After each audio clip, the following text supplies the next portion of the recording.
pagkauhaw ni Kristo.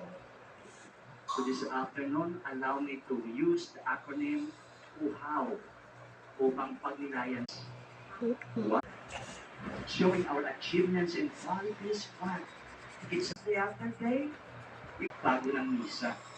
The first two videos mula sa entrance hanggang papunta sa pinakahanap. Kaya ba natin pawiin ang pagkauhaw ni Kristo sa ating pang-araw-araw na buhay? Na itong acronym na minention ko, kaya niyo bang gawin? No? Utilize your gifts. Be humble at all times. Be attentive to the inspiration of the Lord. And always respond to the truth. Kaya niyo ba gawin yan? Pakitaas ka ng kamay. No? Yan ang kaya natin gawa ng paraan upang paguhin ang takbo ng buhay natin palapit sa Panginoon. Mga kapatid, ang simpleng salita ni Jesus sa krus na uuhaw ako ay isang makapangyarihang pag